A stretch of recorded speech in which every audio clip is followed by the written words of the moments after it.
बाकी तो इस धर्म स्थान में आने के बाद भी लोग अपनी मर्यादा का परिपालन नहीं करते हैं। त्याग की मनोवृत्ति नहीं होती है, धर्म की मनोवृत्ति नहीं होती है, बस पद और प्रतिष्ठा की ही मनोवृत्ति लेकर आदमी पैदा होता है और पद और प्रतिष्ठा के पीछे जिंदगी बर्बाद कर देता है। जब आया तब भी नंगा और यहाँ से जाएगा तब भी नंगा।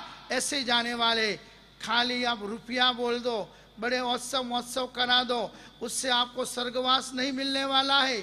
स्वर्गवास यानी स्वर्गलोक, देवलोक तब मिलेगा कि आप में ज्ञान की मात्रा होगी, आप में परिणति होगी, आपके अंदर व्यवहार शुद्धि होगी, आप देव गुरु और धर्म की कभी निंदा नहीं करते होंगे ने, तो ही कल्याण होने वाला है। एक तरफ आप ऐसे ऐसे लावा लो और दूसरी तरफ देव और गुरु की निंदा करते रहो, समझ लो आप निकाचित कर्म बांध कर ऐसी स्थिति ने ऐसी गति में जाओगे जहाँ छुड़ाने वाला कोई मिलने वाला नहीं है। महापुरुषों का जीवन चरित्र इसलिए पढ़ना है कि उनके गुणों की गरिमा अपने जीवन में एंट्री ले। आगे बता रहे दीक्षा उनकी मासूद पांचम वसंत पंचमी को लिम्बड़ी के अंदर हुई, पूर्वमाई धर्मशाला के अंदर, और झवेर सागर जी महाराज ने दिया। बड़ी दीक्षा उनकी लिम्बड़ी के अंदर, पूर्वमाई धर्मशाला के अंदर। और बड़ी दीक्षा किसने दी? देखो पहले के समय में एक दूसरे समुदाय के गुरुओं को कितना प्रेम, कितना सौहार्द रहता था।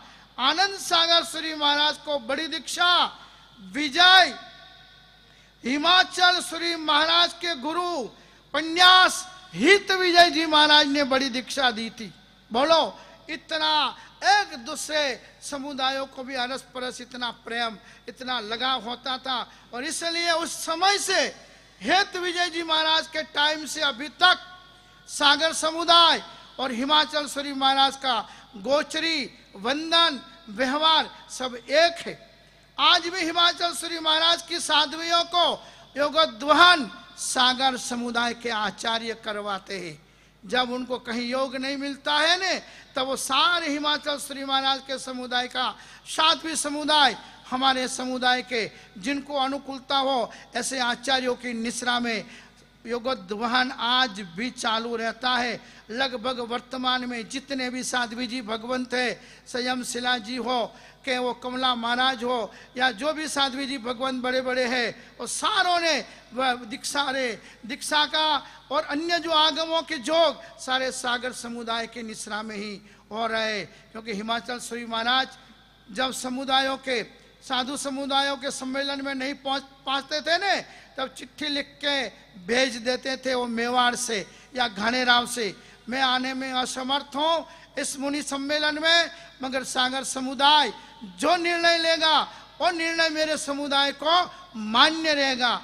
ऐसी ऐसी परंपरा के इन गुरुओं को अपना आज के दिन याद करते हैं। गणि पदवी उनकी 1947 में हुई अहमदाबाद में, पन्यास पदवी उनकी 1960 में हुई अहमदाबाद में।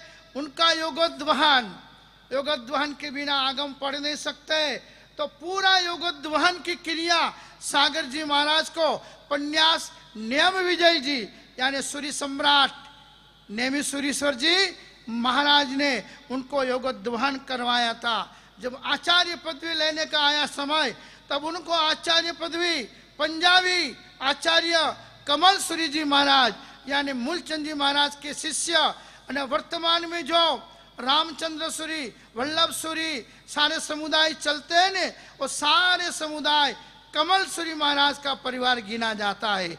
उस कमल सूरी महाराज के शिष्य दान सूरी हुए, दान सूरी के प्रेम सूरी, प्रेम सूरी के रामचंद्र सूरी। उस कमल सूरीश्वर जी महाराज के शिष्य हुए आत्माराम जी, उनके हर्ष विजय जी, और हर्ष विजय जी के बाद वल्लभ सूरी जी हुए।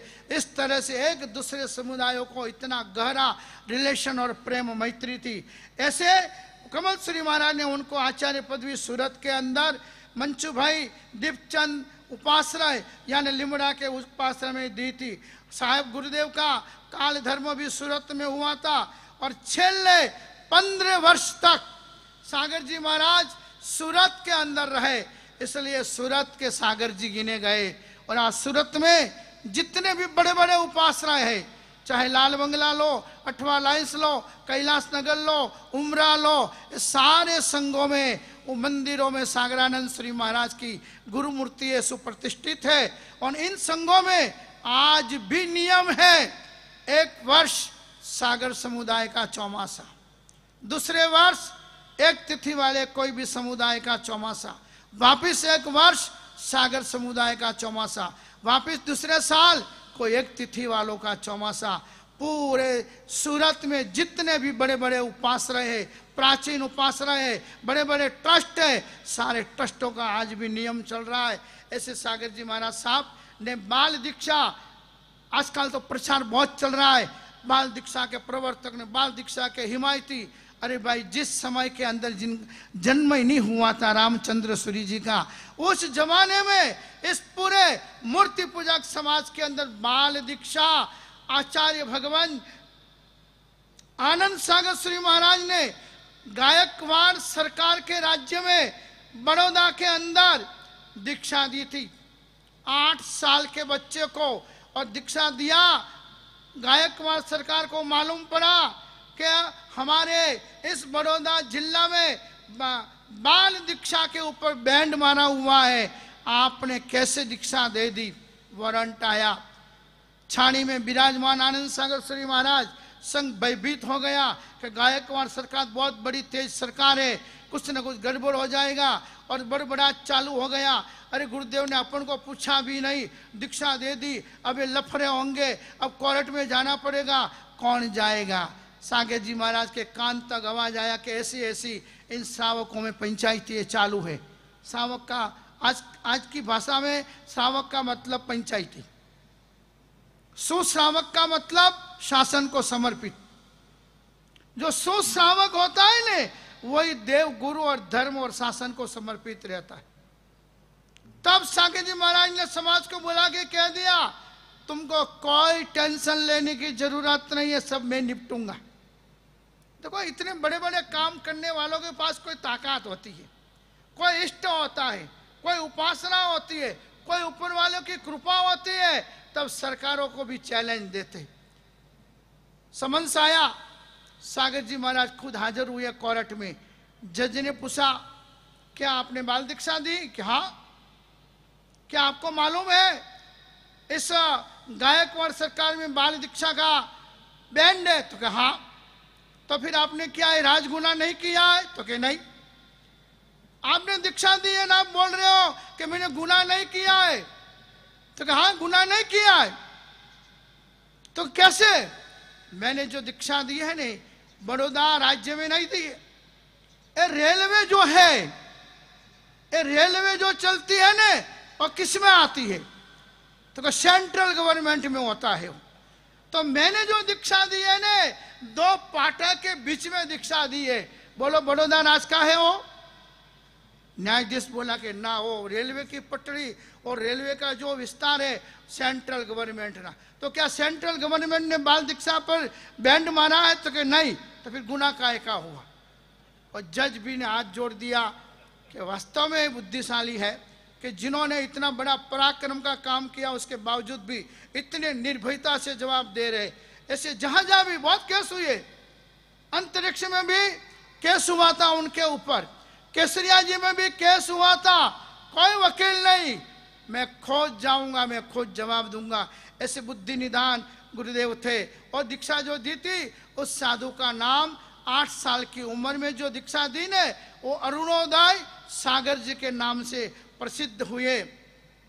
ऐसे सागर जी महाराज के गुण गरिमा गाते हुए जैन समाज के उस समय के बैरिस्टर, सॉलिसिटर मोतीचंद गिरधरलाल कापड़िया, जो भावनगर में थे और बम्बई में बहुत बड़ी प्रैक्टिस वाले और बहुत बड़े दार्शनिक और विद्वान सॉलिसिटर थे, उन्होंने लिखा है कि एक व्यक्ति मैंने देखा जर्मनी के अंदर, जो व्यक्ति अपनी ऑफिस में बैठा बैठा, अपनी टेबल पर बैठा बैठा जर्मनी की पूरे विश्व की सबसे बड़ी लाइब्रेरी है, जहां लाखों की संख्या में किताबें और पुस्तकें नंबर वाइज लगी हुई है, तो वो व्यक्ति टेबल पर बैठा बैठा कौन से कबाट में, कौन से खाने में, कौन सी लाइन में, कौन सा नंबर वाला और उस पुस्तक में क्या विषय है, खुद के टेबल पर बैठा बैठा उन लाखों पुस्तकों की संख्या में जो पुस्तक चाहिए वो टेबल पर बैठे बैठे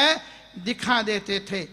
और आगे लिखते हैं मोतीचंद गिरधर कापड़िया सॉलिसिटर, एक व्यक्ति तो मेरी जिंदगी में जर्मनी में देखी और दूसरी व्यक्ति भारत की पवित्र इस भूमि में जैन श्रमण परंपरा में और सर्वोच्च पद यानी आचार्य पद को धारण किए हुए आचार्य सागरानंद सूरी को मैंने देखा है।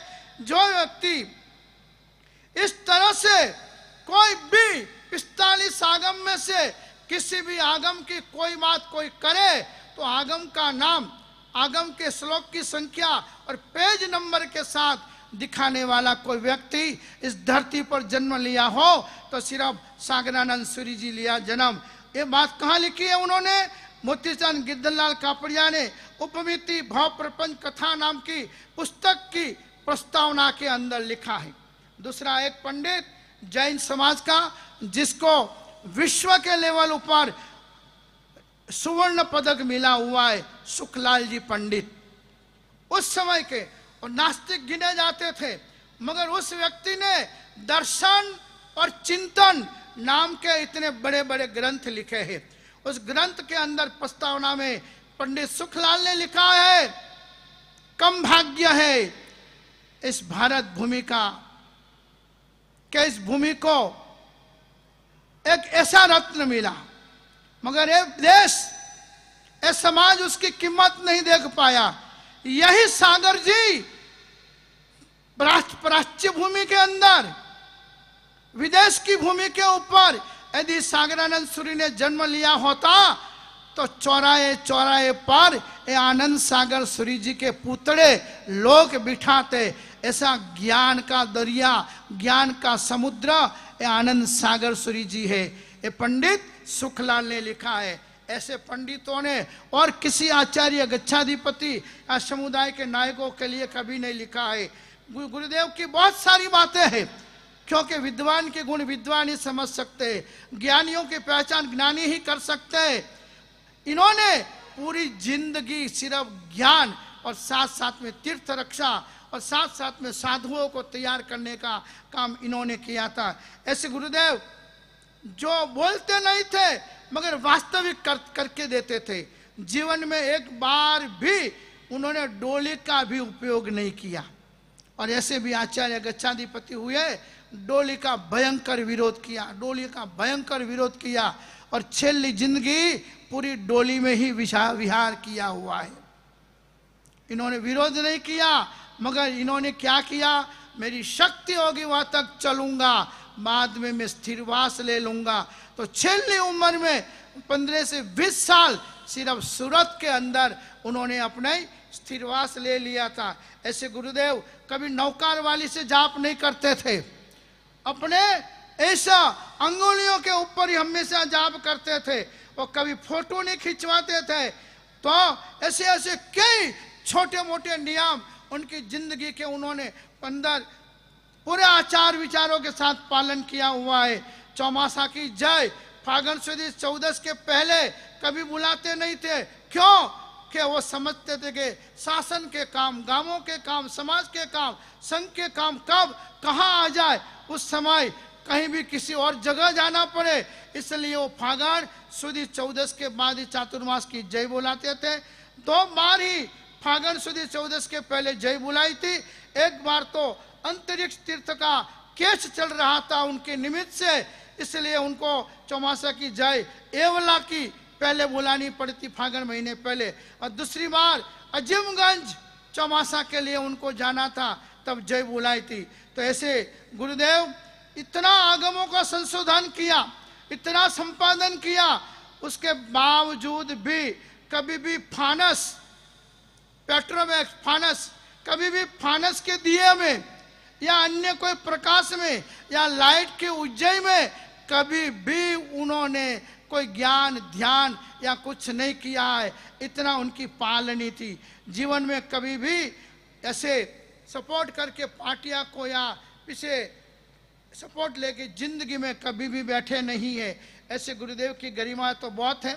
उन्होंने 7 आगम वाचनाएं दी। अभी वाचनाएं चलती है सावकों की, साविकाओं की, और वाचना नहीं चलती है। अपना गच्छ, अपना संप्रदाय, अपनी तिथि, उसको मजबूत करने की बातें सिखाई जाती है।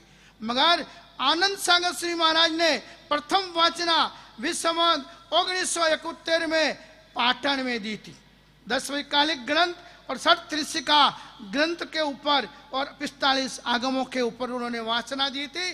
तब देवेंद्र सूरी जी महाराज और कनक सूरी जी दादा, जो वागड़ कच्छ समुदाय के गुरु भगवंत गिने जाते हैं, उन्होंने अपने शिष्य देवेंद्र विसूरी जी को, यानी कल्लापूर्ण सूरी जी के गुरु महाराज को, उन दादा ने आज्ञा दी, जाओ जल्दी तुम पाटन, आगम वाचना हो रही है। तब वो देवेंद्र सूरी जी महाराज, वो सब वागड़ समुदाय के आचार्य पाटन के अंदर आकर 6 महीने तक उन्होंने सागर जी महाराज के पास वाचना ली थी। विजय धर्मसूरी महाराज, जो मुंबई के अंदर बड़ा उपकारी गुरु है, अभियुग दिवाकर धर्मसूरी महाराज और प्रतापसूरी महाराज ने भी अपनी जिंदगी में 3 वर्ष तक सागर जी महाराज की निश्रा में रहकर शास्त्र अभ्यास, आगम अध्यास किया हुआ है। रामचंद्र सूरी महाराज, 2 तिथि का नया मत निकालने वाले आचार्य श्री ने भी कितने महीने और कितने वर्षों तक आनंद सागर श्रीश्वर जी महाराज की निश्रा में रहकर आगमों का और शास्त्रों का अभ्यास किया हुआ है।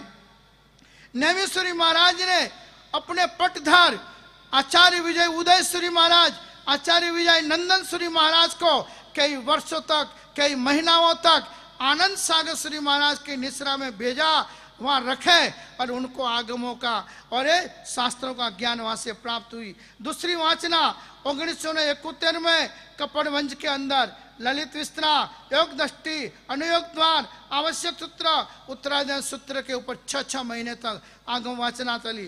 तीसरी आगम वाचना 1972 में अहमदाबाद में विशेष आवश्यक भाष्य, थानांग सूत्र वगैरह की वाचनाएं चली।